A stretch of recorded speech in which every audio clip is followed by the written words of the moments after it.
And it is good to welcome back someone we haven't talked to in quite a while, our old friend Pete the Prophet from up in New York today. Of course, Pete has been busy, unfortunately, up there with everybody else in New York dealing with the storm. But Pete, I understand it wasn't too bad where you were out on eastern Long Island, but where you and I both grew up in Floral Park. Of course, a lot of the other parts of New York City and Long Island, they got hit pretty hard, didn't they?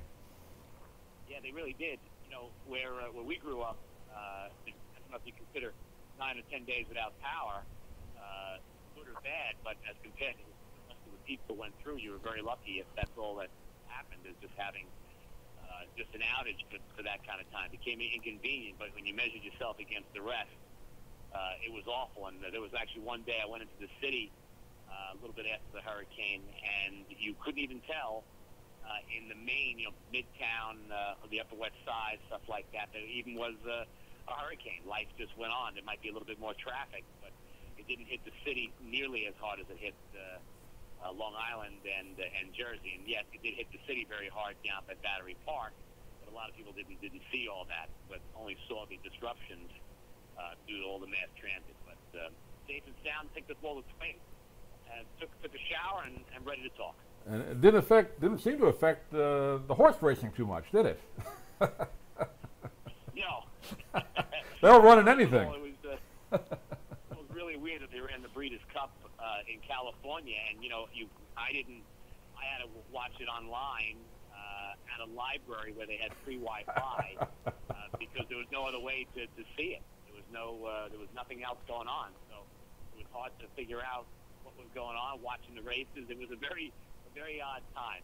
It just didn't seem quite right that there was big races going on, and I don't know what they did in the handle, but I'd have to say it had to get hurt pretty badly because a lot of people didn't go to the track. I did go one particular day, but when gas became an issue, that also became an issue. So I think it took a big hit across the board.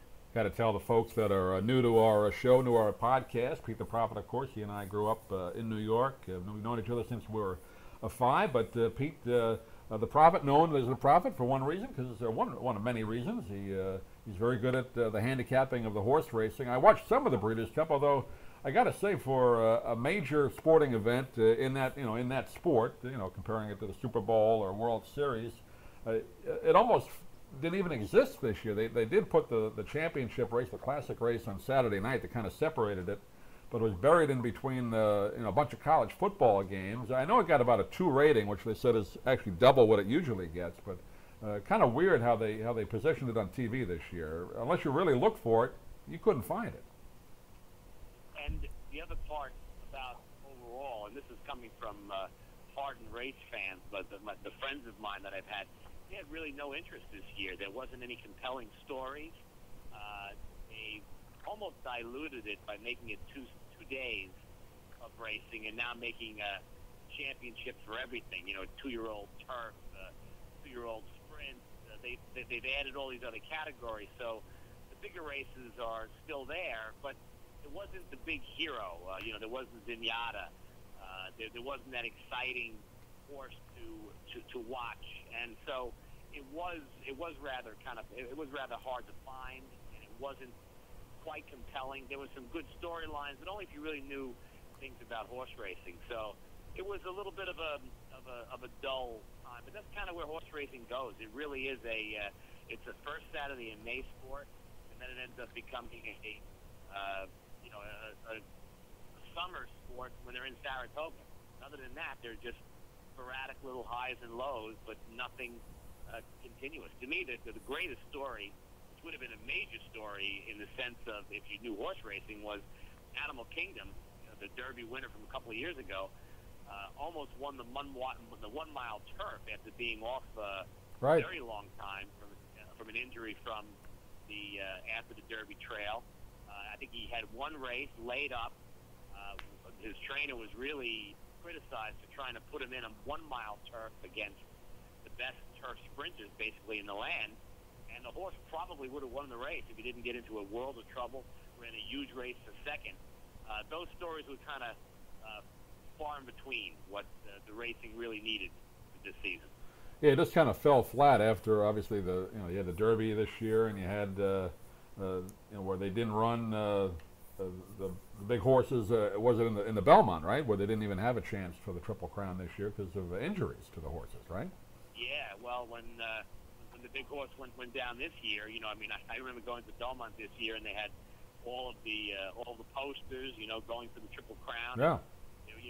The day before they scratched him, and so that made a big deal of the sport. Again, putting a negative light on the sport.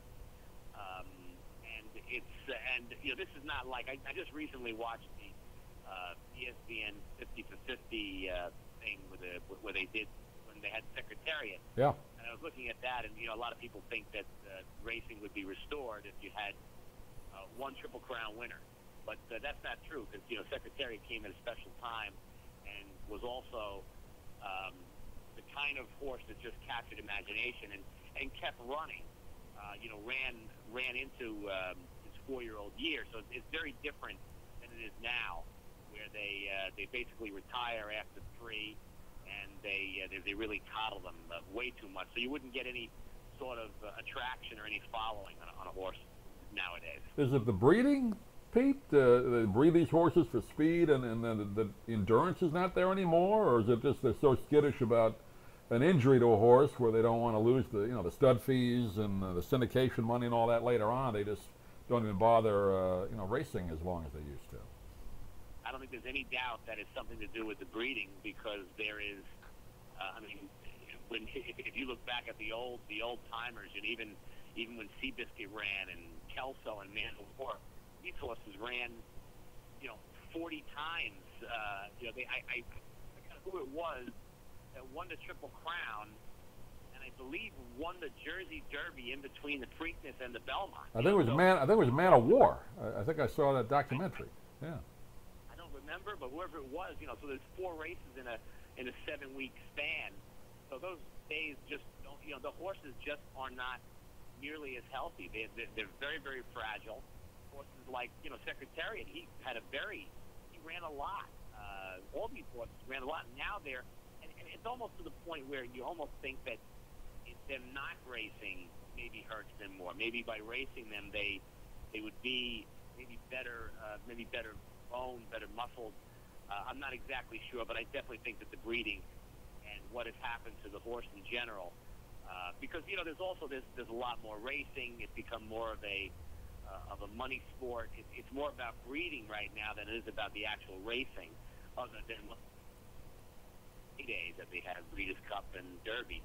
So I think that it's the kind of thing that will continually to go downhill. And you certainly have to look at the drug situation as one of the big factors right now. Is that as the breeding starts, horses that look very, very good on paper, but they've had a bunch of drugs, illegal or otherwise, then the breeding gets a little bit weaker as they keep going. That's also a very, very big factor. Pete the Prophet joining us here on Sports Talk tonight, talking a little horse racing, and I go down to the the dog track here. You can do the simulcasting with the horse racing as well as the dog racing, and you look except for the Triple Crown days, the regular horse race fans are usually guys over the age of maybe 40 or 50 years old. Do you see younger people getting into the sport? Otherwise, it's not going to last. No, I don't see any of that at all. When you look again, only certain race meetings, like when I go out to Del Mar, it's a very, very young crowd.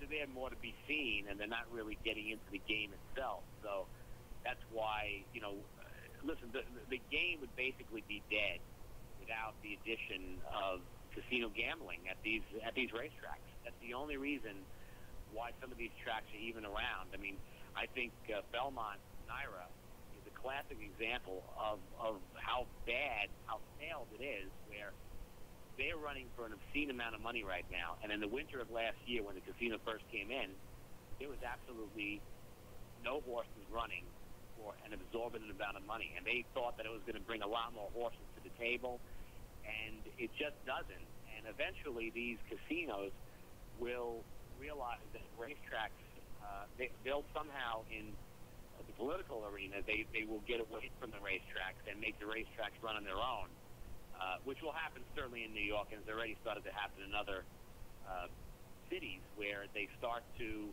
realize, because these casinos become so big that they don't need racing anymore. They only use racing because that's the only way to build a casino.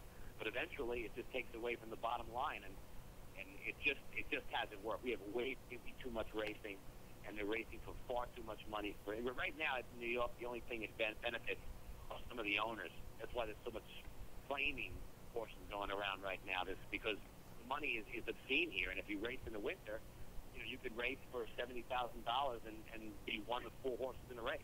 Really? Wow. Yeah. That's why last year was the worst year of all, as a matter of fact, considering what had happened. I mean, the favorites won at like 42 or 43%, 10% more than normal. The prices were all gigantic favorites. It was a very, very boring racing product, which is why. That's why they go down by you, Gulfstream and Tampa Bay. Gulfstream, Tampa Bay has no purse structure to speak of, yet they get 10, 11 horses a race. They run for cheaper horses, but it's a great product, and that simulcast product has built up over the years to be a wonderful third track that you would look for. You'd look for NYRA, and in the winter you don't look for them. You look for Gulfstream, and then you look for Tampa Bay. So in those 3 or 4 months, it's very seasonal, and it's all about Florida at that time. What's the status up there with, we've heard NYRA over the past few years has had some difficulties. Actually, the state took over the racing up there last I heard. What's the status right now? I don't, the status looks like it's the same old. It's out of the news right now. So, Cuomo is not in the news. Cuomo is not involved. So you don't hear too much about it. I couldn't wish for anything more than NYRA to go away. Everyone that's ever run that place to leave, because they are the absolute worst in every single step of the word, from every single customer service back up and down the line. They are awful. They continue to be awful. They haven't improved one bit, and there needs to be some private company to come in and run that place. It's a dump. It's run like a dump, and they should all go. Other than that, they do a great job. Other than that, they're one of the finest things on the planet. So other than that, they're doing wonderful. Well, Don and I were talking about it. We were wondering, how does a gambling organization or business continuously lose money and declare bankruptcy, as they did a couple of years ago? It's hard to figure. It is, and it's amazing how poorly, they have the only product in town, yet, the OTB model was a failed model. That was a big mistake from NYRA way back when they thought they had the greatest product on earth, and they couldn't believe that OTB could actually enhance their product. I mean, they did have the opportunity of running it, which if they would have run the product, it would have been the great model for horse racing, and instead it went off to OTB and then all the political patronage, and here we are today. So New York is not the model of how to run anything, including storm repairs, apparently. Yeah, including LIPA, from what I've been listening to some New York radio down here, and I think they probably run it the same way. They have the same people running LIPA that they did running NYRA, I guess. I would say we had Cablevision come here to fix our cable, and right away, and you got good customer service over the phone, and we were saying that the best thing to be if Cablevision could take over LIPA, then maybe we'd have some sort of infrastructure here. Cablevision can do cable TV. They don't run sports too well. Although the Knicks are getting off to a good start, but they don't run the Garden too well. Well, how about those Rangers? Rangers are doing very well. Listen, they can't. They're practicing very well on their own, huh? Exactly. If they don't play at all, us Ranger fans won't be massively disappointed in April. What is going on with hockey, Pete? I mean, we went through this in 2004. Actually, after the 2004 season, the fans down here in Tampa Bay had just won their Stanley Cup, and they were looking forward to, hopefully building for them a dynasty. They didn't get the chance to do that, and they lost some players after that, and they've never been the same since. NHL, from what I read and what everybody seems to be reporting, made a lot of money the last few years. So it has nothing really to do with them not making money. It seems like the owners just want to get more. Usually I favor ownership in these strikes or strikes if it's the players striking, but this lockout makes no sense to me. I'm 100% with you. I thought that, well, not I thought, it was definitely running very smoothly. And this, to me, looks like a classic money grab, and I think the owners look awful in this situation right here. The model was working, and if you want to tweak it somewhat, but their tweaking wasn't tweaking. And I'm with you. I'm always on the side of players. Normally, of management in this situation, because players can get so greedy and get away with so much, like as in the Major League Baseball. But in this particular case, it's poorly done, and I don't know how many times you can do this to a fan base and continue. They were talking about how important it was this year. Like for even the TV. I believe NBC got it back. Is that right, Doug? NBC and NBC Sports Network, right? Right, and for them it was a very big part of their scheduling. And I read an article where the owner, the head of that division, was speaking of it, and he was speaking about how disappointed he was, and how this makes it, it's not even a fourth sport anymore, and that if they can't run it, they can't. I mean, listen, the January 1st date, that hockey date, finally, the NHL had themselves their own Breeders' Cup, Super Bowl, and they blew it again this year by just holding this up and not doing it. They were building momentum. You had HBO on board, and everybody, and yet once again they blew it. And I don't know. I really can't blame Gary Bettman, because he's just a voice for the people. I'm sorry, for the owners. Owners, yeah. But it sure looks pretty bad, and it doesn't look like there's too much hope right now. Yeah, it looked like last week they had 3 or 4 days in a row of negotiations. You figure that's a good sign. They're working it out. Then Friday it apparently fell apart. They had an informal meeting apparently over the weekend, but nothing since. So they did cancel through November. So there's a very small window left. But once you cancel through December, if they do, then it doesn't look good. But one other thing we didn't get a chance to ask you about, Pete. A couple of weeks ago, with of course another thing up in New York, the Islanders now moving to Brooklyn in a couple of years. That's another disastrous franchise playing in an old building. You and I have been there many times, the Nassau Coliseum. But I guess if they had to move, at least it's better to Brooklyn than to like Kansas City, or even I guess they were talking about going back to Canada or Seattle maybe.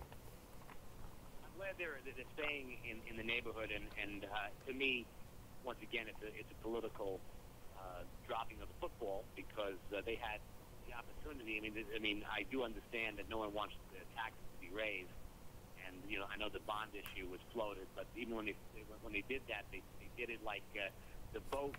The Long Islanders was like I think it was like a Monday in August. Now, that's not working out very well. Not everyone voting on that, and it really couldn't make me any happier that they're leaving. That building's a dump. It's an embarrassment to the NHL.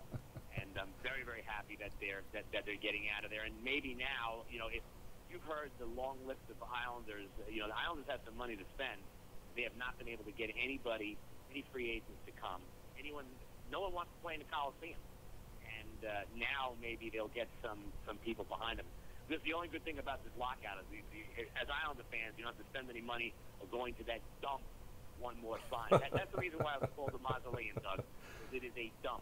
You and I used to go there. We used to get believe it or not, for the people listening, you could get $3 tickets for Islander games. This was like the late 70s, mid 70s, late 70s, early 80s, and it was a dump then, and the arena was only about 10 years old then. So it's always been a dump.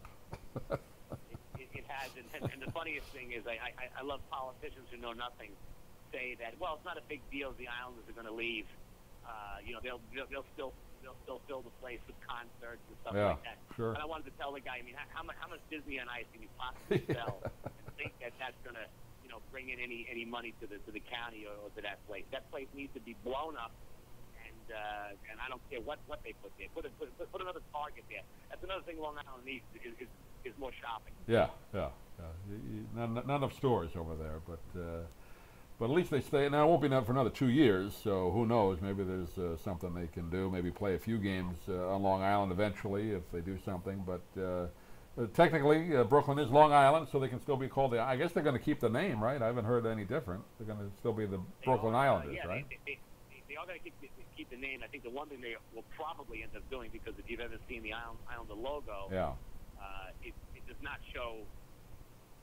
It does not show Brooklyn. No. So I think they will probably elongate the island. So now you will see Brooklyn. Or maybe they'll bring back those classic fisherman outfits, and maybe we can go back to the good old days. The Gorton's Fishermen, or those are oh man, they had to be the worst. Yeah, that would be the worst logo ever. Yeah, I would love to. I'd love to be in the room with the brain trust that started that one. It was probably the brain trust of Naira getting had to be together with the owners had of to be. Of the NHL.